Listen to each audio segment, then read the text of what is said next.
this is going to be a playthrough of the first scenario of the new Arkham Horror card game. This is the Night of the Zealot, N-I-G-H-T, not K-N-I-G-H-T.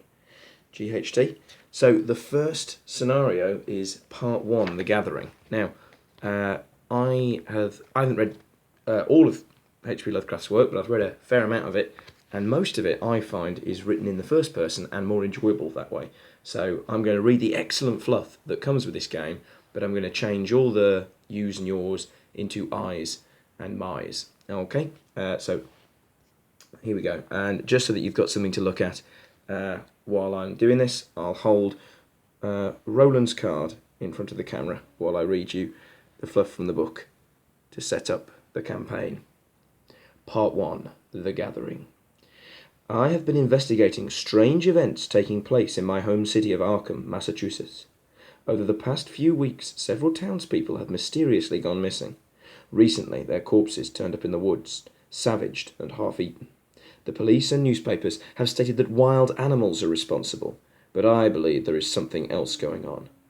I have gathered at my... Oh, now that's awkward, because it's imagining plural. So I am at my home and awaiting for my friends to arrive so that I can discuss these bizarre events.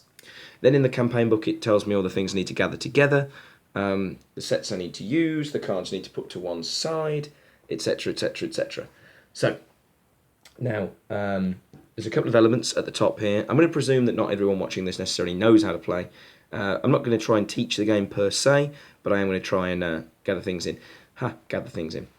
This is a really nice touch in the game. It tells you what the special tokens do in this scenario, and this is the easy standard. I will be playing the game on standard because I'm not going to try and softball it, but I'm also not insane enough to try the harder difficulties by myself yet. This is the first time I'm playing the game by myself, so that tells me what those tokens do. Now we have the agenda deck. Now anyone who's played Lord of the Rings, and there's a lot of videos of that on my channel, the agenda and the act deck are a bit like your quest, but the agenda is generally bad and the act is generally good. So, what's going on? It is late at night. I am holed up in my study researching the bloody disappearances that have been taking place in the region. A few hours into my research, I hear the sound of strange chanting coming from my parlour down the hall. At the same time, I hear dirt churning as if something were digging beneath the floor. Bam, bam, bam! If you do have the creepy music to listen to while watching this, I would suggest it. I can't put any in the video for copyright reasons, but you could certainly go for something like the Bloodborne soundtrack is really good.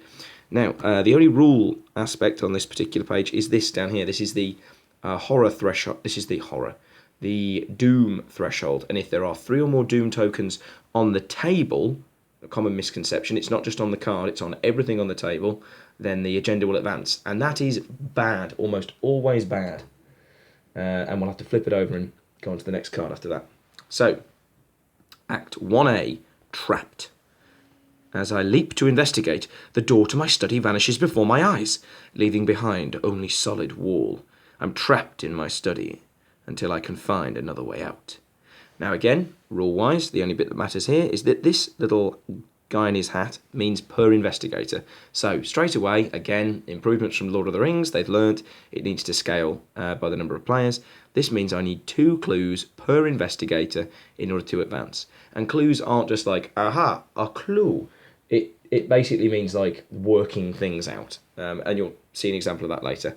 And then that other deck, well, we'll just get one good close-up of the back of this card, because, oh my god, that artwork is so good. This is the encounter deck. Very, very bad. Very dangerous. You go first. So we don't want to see the cards out of that, do we? No, no, no. So here, we have my study, which in the setup guide it told me to start in. Now, there's quite a bit on here, but I'll just read the fluff first. I've been investigating the strange events occurring in Arkham for several days now. My desk is covered in newspaper articles, police reports, and witness accounts. So, at the top, this little symbol here shows you which places can travel to this location. This little locked symbol means that this is the unrevealed side that you'll have until you go in. And at the bottom, on the unlocked side, it will show you where you can travel to from there. Now, because Roland is already in his study, we flip it over to the revealed side. The door to my study has vanished. So down here, it would show the locations you can move to from there. I don't have a door, so I can't go anywhere from it. Other rules, this means that on this card you put, again, it's per investigator, so 2 clues per investigator. So I'll put two clue tokens on here, and this is the shroud value. This is the difficulty to discover a clue in this room. So clearly my room is quite untidy, because shroud 2 is about a medium sort of difficulty. But we'll get into that. And then here's me, Roland. I don't know about you, but if I'm in my study and I'm wearing a raincoat and it's raining, I know I'm in a H.P. Lovecraft book. Almost looking like he's got a bit of eyeliner going on there, Roland, you saucy devil. And then on the back, the noir version, which is essentially a way of showing that he's had all his actions. So we won't really see that too much in a solitaire game, because I'll know when I've had all my actions. So I've got to put down some clues. So these are the clue markers in the game. These are similar to progress markers in Lord of the Rings. Very nice, very, very cool artwork. And they double up because on the back, are doom tokens, which are very, very bad, very, very dangerous. So 2 sit in the study. Okay, and what a coincidence. I need 2 to advance to the next place. Now, let's just take a quick look over Roland. So Roland Banks the Fed. This symbol up here shows the class he belongs to. He is a guardian. Up here we can see his stats. He's got 3, generally 2 is lower average, 3 is good average, 4 is excellent, 5 is amazing, and 1 is useless. So he's got 3 will. Will's used for resisting horror and a few things like that, so that's very good. 3 investigate. He is a detective after all. 4 fight. He is 4 might, strength, whatever. He is a good fighter, but only 2 fleet. He's not too quick on his feet. He's agency detective, and then this little symbol means a reaction. So after I defeat an enemy, I can discover 1 clue at my location. This is fantastic because it means that when monsters turn up, every other investigator in the game thinks, oh god, a monster, whereas Roland can actually further discover things by killing monsters. And then this elder sign effect basically means what happens if that's drawn from the bag. They're all generally good, and it says +1 for each clue on your location. So if Roland's in the thick of things, surrounded by clues, that's when he's at his best. So he wants to be in the middle of things. He wants to discover the truth. The truth is out there. Everything by the book. Every I dotted, every T crossed. It had worked until now. I hope you didn't dot every I, Roland, because you would have needed to use capital I's occasionally. Now, on the back, you get more fluff about Roland, as well as his deck building thing. And this is really clever. Like a big load of fluff for the people that like fluff, and combining it with the deck building rules for that character. This is the moving on, basically, from the limited deck building rules from Netrunner, where they would put it on the front. So he's got a deck size of 30. He can have Guardian cards, levels 0 to 5. That only matters for experience, really. Seeker cards, levels 0 to 2. And neutral cards, level 0 to 5. This is another interesting aspect. He can have as many Seeker cards in his deck if he wanted. You can make Roland, who is technically a Guardian, with tons of Seeker cards. It might not work terribly well, but you could do it. And then deck building requirements, these don't count towards your 30 cards. I've got Roland's 38 special, cover up, and a random basic weakness. So in my deck of 30, it's actually 33, with 1 additional super card, 1 additional terrible card, and 1 additional awful card that I just don't know even what it is.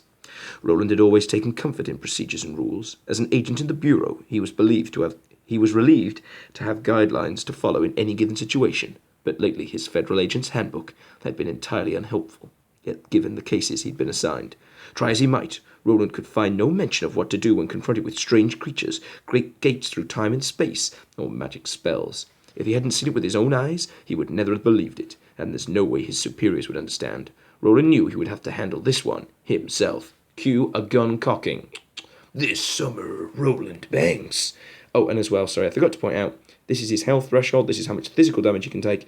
He can only take 5 horror. By far, Roland's weakest ability on his character is that he's clearly lived quite a stable life, and so has no threshold for horrible things. You start the game with 5 of these resources, essentially money. I've got my deck, I've shuffled in my random basic weakness. Now, I should say that the basic starting decks that the game recommends are basically the 10 Guardian cards that come with the game, the 10 Seeker cards that come with the game, and then 2 copies of 5 neutral cards each, for a total of 30. Now, I'm playing the game, I've played the game several times now, 2-player, and I want to dip my toe in a bit of deck building. There's only so much you can do with a single core set. I mean, really, you would need 2 core sets, because you can only have 2 copies of each card, rather than the usual FFG 3, to do some real deck building. But I think that there are certain cards in the Seeker deck that don't really suit Roland, particularly in a solitaire play. So I've taken 5 of the Seeker cards out, and I haven't followed the neutral recommendations that it necessarily says. So I have no idea necessarily how this is going to go, but I'm curious. And if I die, ultimately, this has always been the thing in Lord of the Rings, when you die in Lord of the Rings, unless you're Boromir, spoilers, then it's not really very in keeping with the Lord of the Rings theme. Whereas in Cthulhu, win or lose, actually winning is the unthematic thing to do, because no one wins, really, against the Elders. So really whatever happens here will be fine. So it's a standard 5-card starting hand, but there are a couple of things to bear in mind. For instance, if you draw, and I haven't drawn one here, but had I drawn my either of my weaknesses, I would get to essentially put that card to one side, draw a replacement card, and then shuffle the weakness back into the deck. You can't start with a weakness. The other thing is that this is a selective mulligan, so you can choose what you want to keep and mulligan the rest back in. So, I've got Roland's 38 special, which is my special item, so I'll definitely be keeping that. Working a hunch. Yeah, probably. Flashlight, definitely keeping that. Guard dog, yeah, you know what? I will keep the guard dog. Now, the 45 automatic, normally that's a no-brainer, but cool thing in this game, again, that they haven't used in their other LCGs, but they have used in things like Descent and their dungeon crawlers, is the idea of slots. And down here, it tells you that the 45 automatic, shock horror, takes up a hand, as does the 38 special, as does the flashlight. Now, the question is, the guns and the flashlight only have limited batteries and bullets, so do I keep the 45 automatic to use it in case I run out of ammo with my 38 special, or for when my flashlight runs out of batteries, so then I can throw it on the floor? I think not. I think there might be more helpful cards, so I'm going to mulligan these 2 back into the deck, because I've got the flashlight for the clues, and I've got my 38 special for the guns, and I want my little guard dog. Plus, I really like the idea of like Roland. This is actually Roland's guard dog. He's sitting in his study, his feet up on his desk in his film noir detective style. When all of a sudden some chanting appears, his door disappears, his dog sits up. Don't worry, girl. I'm going to say girl. He's got a girl dog. Oh no! Oh, I can make him into Harry Dresden. No, the guard dog's name is Mouse. And heaven help me if Mouse doesn't survive this scenario, my little heart will break. So, now it's selected mulligan, and again, if I see my weaknesses here, place them to one side, draw a replacement card and shuffle them in. Aha! A weakness, and working on a hunch. That clearly really wants to be in my hand, so I put my weakness to one side, and I draw the 48 special. Now, DQ that guy. He mulliganed almost into the identical cards, except saw one of these weaknesses. So I shuffle my deck back up, and I've got my starting hand. Now, in Arkham Horror, unlike Lord of the Rings, which is a phase-based game, this does have phases and things, but it's also an action-based game, more like Netrunner. And that's apparently been done to make it feel more like a roleplay and stuff like that. So I can draw a card or gain a resource, play an event or an asset, activate an ability on a card, move to a connecting location, investigate my location, fight or engage an enemy at my location, attempt to invade an enemy, and then the fast and the reaction things don't matter. If I do anything other than fight, evade, parley or resign when there's an enemy engaged with me, that enemy gets an attack with opportunity, and they done hit me. So, now Now, investigate is the core of this game, really, and investigate is where you're discovering these clues. So, investigating is going to be very important for me. Now, normally the first step in a round is the mythos phase, which is basically the bad phase, where doom happens, enemies turn up, and all that jazz. But on the first turn, you skip it. So we just do the investigation phase, I take my 3 actions, the enemy phase, there won't be any enemies, hopefully. Then the upkeep phase, where you basically reset everything and gain a card and a resource, and then you go again. So, right, so I'm going to be investigating in here. Now, it's 2 Shroud, and I'm 3 Investigate. So, I am going to...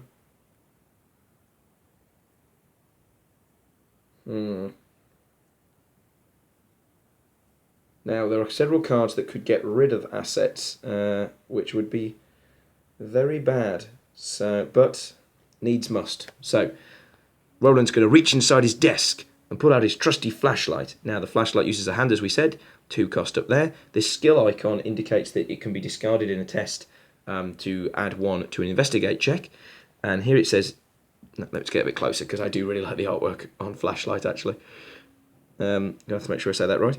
Uses 3 supplies, so you can use it 3 times. As an action, spend a supply, do an investigate action, and the location gets -2 Shroud for this investigation. Now, having played this scenario a few times, I know there are much harder Shrouds than the 2 of my study, so I'm not going to be looking to burn through that. And I'm going to equip my gun as well in his other drawer. Next to a bottle of whiskey is Roland's 38 Special. It's a 3 cost. It has 3 different skill icons that could have helped me with things. It's Roland Banks only. I get 4 shots out of it. I can spend an ammo and do a fight action. I get +1 for the attack. And if there's 1 or more clues at the location, I get +3 to my fight. And this attack deals +1 damage. Whew. However, I have spent all my resources, which I'm going to say thematically means that there is nothing else in the study that can help me. So with my last action, I'm going to investigate. I don't want to clear all the clues off there because because Roland likes clues. And if an enemy turns up and I kill it, then I'll get a clue. So I'm not going to spend one of my flashlights on this because I don't want to use up my battery supplies on a check where I'm already ahead. So I've got 3 investigate, and it is 2 Shroud. Oh, maybe I should actually use up one of my batteries. Yeah, actually I am going to. I don't want to risk a fail this early, so I'm going to spend one of my batteries. So Roland turns on the torch and looks around his study. So now the Shroud goes down from 2 to 0. Roland's investigate is 3, so at the moment I'm 3 higher. Now, in this little bag of chance are 18 tokens, ranging from -4 to +1, mostly minuses, and a couple of special tokens. So let's see. So this little token is the automatic failure. So Roland looks around his study, bangs his knee into the table, lets out a curse word, and fails to find a clue. So that's a real blow, and that goes back into the bag. So that was pretty bad there. But there we go. So enemies would now do things. There are no enemies. Upkeep phase, we would reset our cards. I didn't bother flipping it because it's just me playing. I'm not that senile yet that I've forgotten I've done all my actions. I would ready exhausted cards. None of those cards are exhausted. I would draw a card and gain a resource. Overpower, which is a skill card, which is only used to boost you in skill checks, and it will give me +2 to a physical check. And if it's successful, I draw a card. Die, you beast! And then gain a resource. So at least when Roland smashed his knee into his desk, he knocked out a few quarters. Right. So now we go into a normal turn. So I place 1 Doom on the current agenda. So that can only have 3 Doom, and then we have to advance. I check to see if we need to advance. It's not. Then each investigator draws 1 card from the top of the encounter deck. So let's draw a card. And it is a swarm of rats. It's a creature and it's a hunter. A horde of cruel rats skitter forth in an undulating wave of claws, teeth, and mottled fur. So this is a good chance to break down an enemy card, just in case you don't know. One fist means the difficulty of the physical check. This is the amount of health that enemies have. This is how hard they are to evade. Evading an enemy doesn't just mean running away from it. Basically, it means like tricking it, like pulling the rug out from under it, or hiding from it, essentially. And it exhausts the enemy, so the enemy won't do things to you and attack you and stuff like that. Hunter means that in the enemy phase, if it's not exhausted and it's readied, and there's not a hero in it, and there's not an investigator in its location, it will move towards the nearest investigator. And this little heart down here means that anytime it does an attack, whether that's a normal attack or an attack of opportunity, it will do 1 damage. The swarm of rats are by far the softest enemy in the game. Now, because I drew this card, it spawns engaged with me. Enemies can either be at a location or engaged with a player. So we put that in what's called my threat area. So it's a bit like engaging in Lord of the Rings. And now if I do an action other than fight, evade, parley, or resign, I will take the 1 damage from the swarm of rats. And you can be engaged with an unlimited number of enemies. So, right. Okay then, so I get my 3 actions. Now, if I kill these rats, because I'm Roland, I'll discover a clue. Now, I don't want to use my gun on this, because I've only got 3 bullets. I'm 4 might anyway, and it's only 1. So I'm going to take a check as Roland.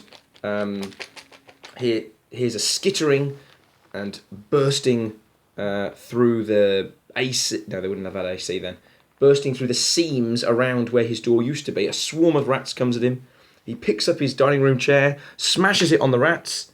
Right then, so a broken tablet. So we look at the gathering thing, and that means that to my total, I had 4 against 1, but I will now apply -2. And if there's a ghoul enemy at my location, I'll take a damage. The swarm of rats does not have the ghoul keyword, so it is not a ghoul enemy. -2 to my total means 4 minus 2 is 2. See, we're learning some basic arithmetic as well. 2 is higher than 1, so I do 1 damage. Not 1 damage because I'm 1 higher, you just do a flat 1 damage in this game. 1 damage is enough to kill the rats, so I've smashed them to pieces with my dining room chair. They're discarded. And because I'm Roland, once per round, I've killed an enemy, so I get a clue. Okay, that's good. Right, so now I don't have many resources. So, I think I'm going to have another investigate. I'm not going to use a flashlight though on this one. So it's just 3 against 2. This is a bit of a risk. Should I really be doing this? I think I should. -1. So 2 minus 1 is... No, 3 minus 1. God. 3 minus 1 is 2. The shroud difficulty is 2. If you exceed or equal, the test is successful. So it's successful, so I take a clue off the study, put it onto Roland. He's found both the clues that are available there, and what a surprise, the difficulty to advance to the next act is 2. So let's spend those clues now, and let's advance. Haha, I beat the Doom deck. Thank you, rats. I couldn't have done it without you. So this was stage Act 1A, so in the grand style of Lord of the Rings, flip it over. Right then, the door on the floor. I noticed that the edges of my newly purchased rug are tattered and mud-stained. Finding this odd, I shifted the furniture aside and pulled back the rug. To my surprise, I see the door leading out of my study. Oh, on the floor. I guess the clue was in the title. I slowly turn the knob, and the door swings open, revealing my hallway below. I jump through the doorway, landing on my feet on the soft dirt. The door to the study slammed shut above me. The smell of burning wood fills the narrow hall, intermingled with the scent of rot and decay. Put into play the set-aside hallway, cellar, attic, and parlour. Discard each enemy in the study. So had I discovered that clue, I could have left the rats. Place each investigator in the hallway. Remove the study from the game. So, and then this card is removed as well. So we're on to 2A. So I'll follow those instructions first, and then I'll show you what's going on. So there's my parlour. There's my hallway. There's my attic, and there's my cellar. And I'll give you a close up of those in Just a second. So, and I've got to remove the study. It's disappeared. As Roland falls down into his hallway. So, here's the hallway. What is wrong with my house?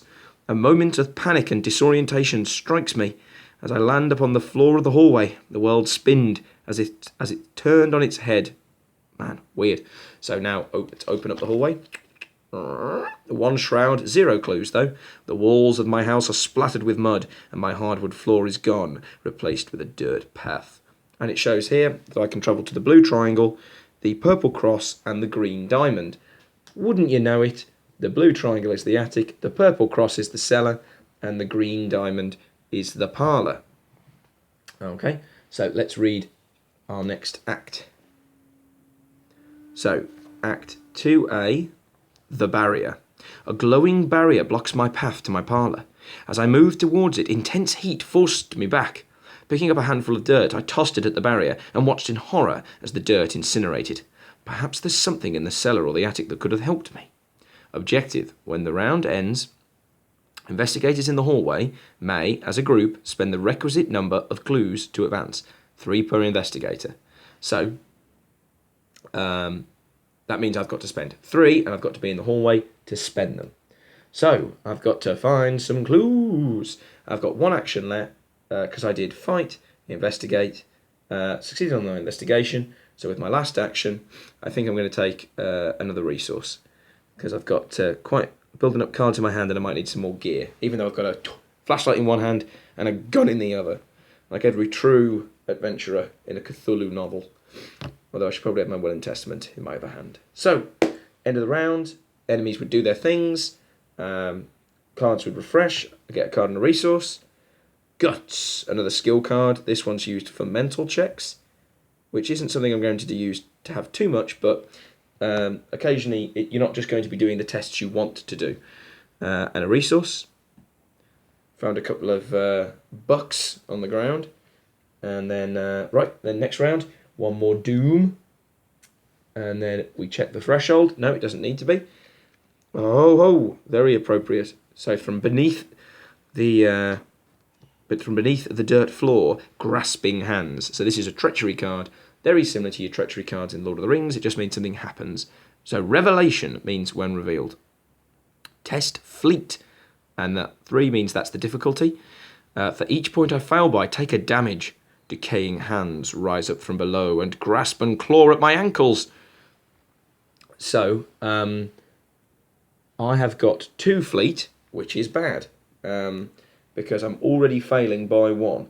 Now, this is where I would look in my hand to see if there's any cards with skill icons that I could use to boost me. The only one I could use is the 45 automatic, and I'm not sure that I'm willing to throw away my gun just yet. Roland's got a lot of health at 9.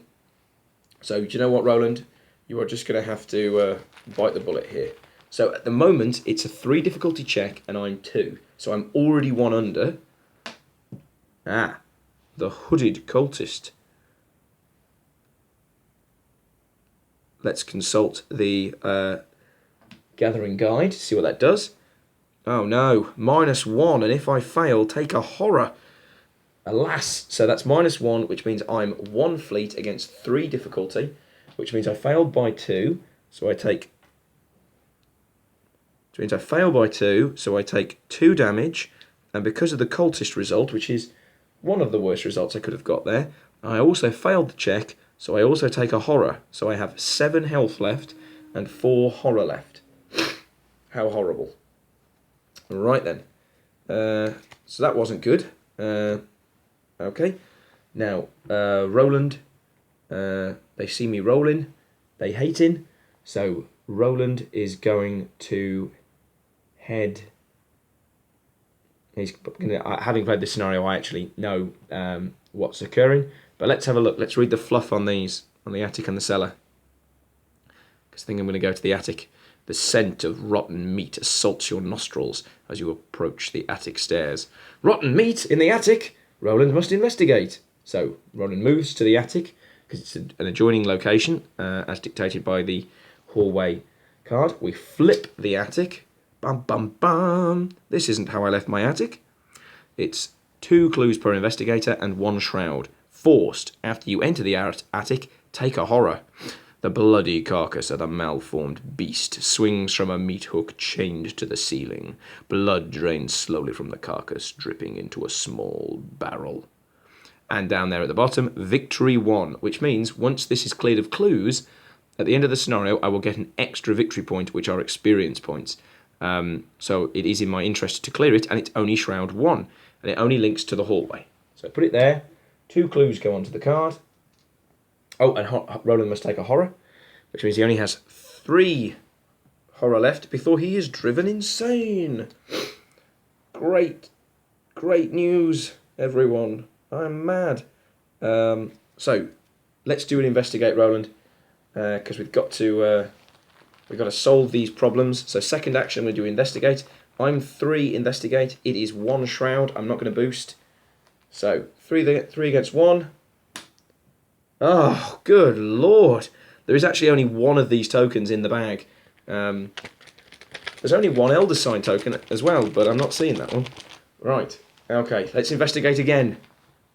Clearly, Roland did not want to investigate this place that is driving him insane.